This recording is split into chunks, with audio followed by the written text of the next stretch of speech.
Sveika tautā! Tuvojās Eiropas vēlēšanas, kas pēc būtības nav tik svarīgi kā līgums ar PVO, kura rezultātā Latvijas zaudēs pēdējās suverenitātes paliekas. Atceramies to. Kā pārliecinās eiroskeptiķi, es saku, vēlēšanu boikots. Kāpēc? Tāpēc kā? Par vēlēšanu boikotu. Liberāls vēlēšanas ir kā cerību malkas, pagaļu. Katra pagala ir konkrēts partijas solījumi, pienešana katlā. Katls ir valsts uzkurināšanai, kurā tauta, vārde, ugunskurs ir vēlēšanas. Ūdens ir tautas dzīves apstākļi. Ja iemetīs karstā ūdenī, tad tā leks ārā un dos pa muti kurinātājiem. Ja lēnām vārīs, viņi nepamanīs. Katrās vēlēšanās koloniālā pārvalde dod iespēju piemest ar vien biezākas pagals, jo temperatūra jāceļ. Ja ārkārtas vēlēšanas, tad jūt, ka temperatūra var pacelt vēl vairāk apsteidzot grafiku.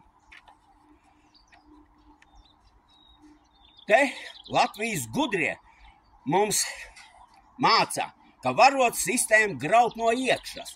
Kā? Iet var tikai tie, kuri piekrīt virzienam, to kontrolē VDD un tam līdzīgi. Bet ja virziens ir nepareizs, tad var piebiedroties tiem, kas stāsta pasakas, jo vilcienu vadītājai kabīnes tūmā pat nelaidīs. Ja lauzīsies, tad ķurķis garantēts labākajā gadījumā. Rūgta pieredze no nenodibinātās boikota partijas. Tieši boikots šobrīd strādā pret karu, jo nedod naciķiem ieskrieties vēlēšanās, parādot, ka leģitīmi ir paņēmuši varu. Redz, aktivitāte liela.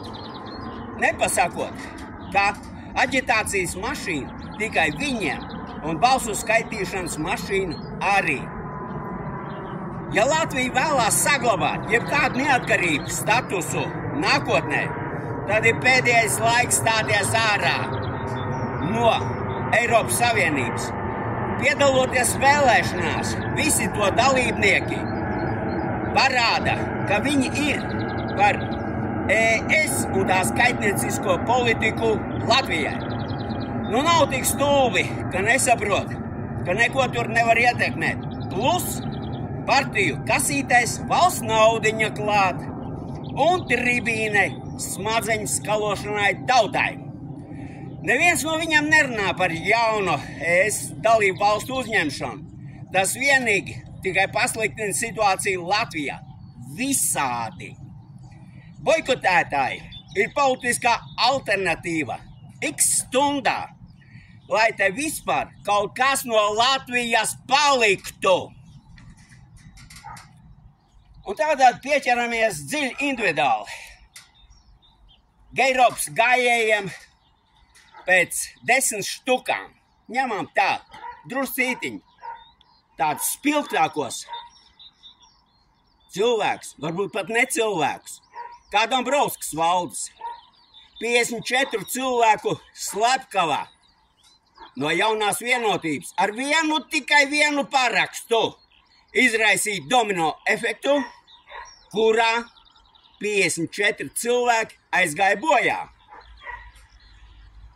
Ir tāda unikāla parādība kā lemberasti. Nu, teiksim tā, Lembja Šestjorkas, kuri nobalsoja par Petgaru kā prezidentu. Tādējādi veicinot visu Latvijas pederastizāciju. Vai to latviešiem vajag? Un, lai Lembs ar savu puišalu tikt ārā no ķurma, šāda balsošana notika. Gešeft notika. Bet tas jau nav viss. Lemberasti, Vālains un viss pārējie, kas tur tikai nav, jā? Arī zemkopības ministrs, savā laikā nobalsoja par to, lai amerikāņu karavīri NATO kontingentā tikti atbrīvoti no krimināla atbildības par noziegumiem pret civiliedzīvotājiem. Beidzot arī Ušakovs parādīja savu dabu, lai gan Krievs es brīdināju 2014. gadā. Ušakovs jūs nodos. Vai es esmu kļūdījies? Kā viņa paģeļņiks ir tāds īpatnējs veidojums, ko uztaisīja R. Osiļkov. Kāpēc es par to ieminējos?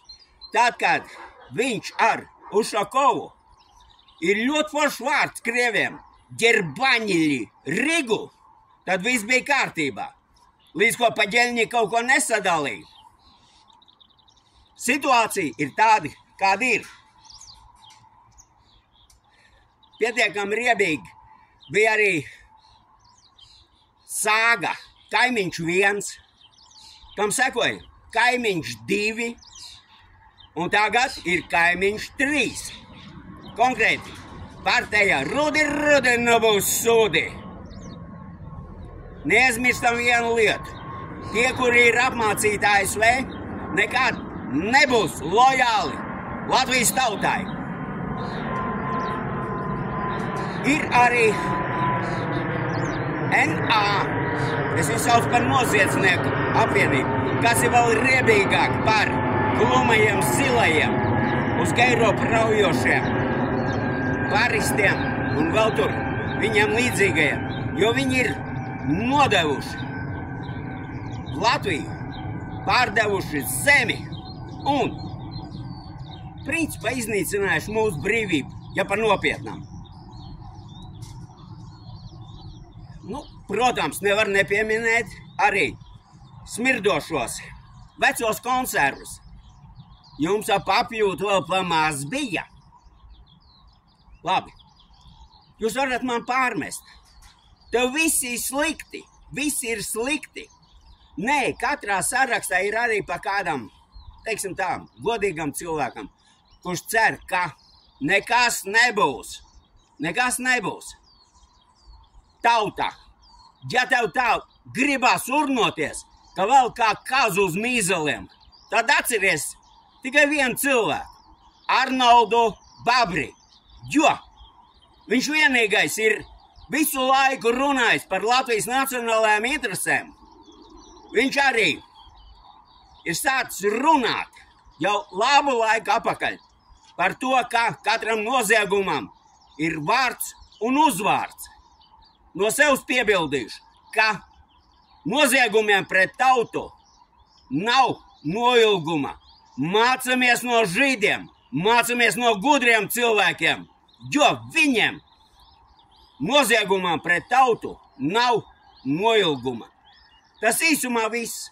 Un, lai jums veicās, es nezinu, lai augstākais vēl kaut kas apskaidro jūsu prātus, ka ar šādu balsošanu jūs piedalāties noziegumā pret tautu. Ņemiet to vērā. Sigurds Graudiņš.